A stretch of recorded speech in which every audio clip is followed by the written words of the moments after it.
even though he doesn't speak English, but he has made many friends, and he has a good relationship with them, and he doesn't feel any pressure from them to be the best person, or because people are interested in each other's story. They are not pressuring anyone. That's different from the media or anything else. Again, I don't feel there's a pressure on us, but I think we need to work harder than anyone else, because we've got the language barrier. We need to learn the language to be able to understand the community better, and because it's a different society even for us, not just for people here. So we need to feel like we are integrated in society. So we need to work hard, but there's no pressure. We got time for one last question, so take it good. All right, we're easy access, so I'm going to continue. Oh, mine's quite long, so I don't know if it's going to be relevant. So I used to live in the Middle East. My name's David Ballantyne. So I was there for 4 years in Dubai. So I already know what's going on in the Middle East. I know a lot of these people are quite young and don't really understand. I was attacked in the UAE by a Pakistani taxi driver. I was assaulted. I was held for 2 years without a legal ability to work. It's David Ballantyne. You can Google it and put David Ballantyne Dubai.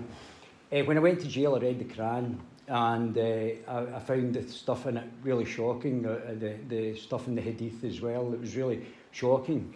So the stuff. So I'm just curious. And when I came back from Dubai, I was held in temporary accommodation for 2 years, and I was in with people who hadn't paid any tax here and had basically got this ahead of got housing ahead of other people who were given sleeping bags and allowed to sleep outside in the cold, basically by the government.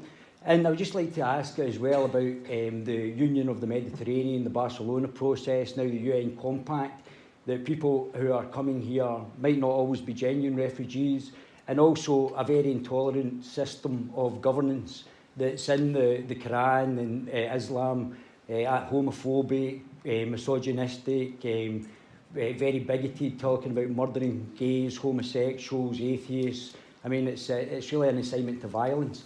And I'm just curious what that's going to add to our society. Thank you. I'm not sure if this is space for such activity, to be honest.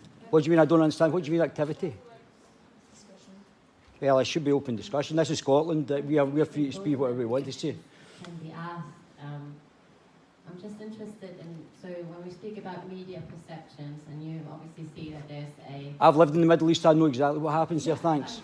That's a valuable experience then. That you No, it wasn't. No, it was torture. I was held for 2 years without a legal ability to work or leave the country. My father died, and I couldn't come home for my father's funeral. Yeah. So I know exactly what happens in a Muslim country to non-Muslims. So what, when it comes to media perception, then what would you wish? Well, you've got to understand that Islam is a theocratically fascist system of governance, and within the Quran, it's intolerant. Yeah. No, I can say whatever I want, pal. Listen, I can say whatever I choose to say. I can say whatever I choose to say. This is Scotland, buddy. This is we're here. We're here for free speech. Free speech, buddy. I will say whatever I choose. I will say. I don't care if you accept it, buddy. I'll say whatever I choose. That's why this is intolerance. Your intolerance, mate, is exactly what the problem is going to happen. You're absolutely right. Yeah, the Quran has no... Yes, it does, because if you're importing people who believe in this ideology, it's been bad. Right, that's fine. Thank you, sir. Thank you. Bye. Bye. Yes, well, you should try starving for 2 years in the streets, buddy. Say that again. Right, I'll leave. Rather than you leaving, I'll leave. Don't worry. Thanks, guys. Bye. Bye.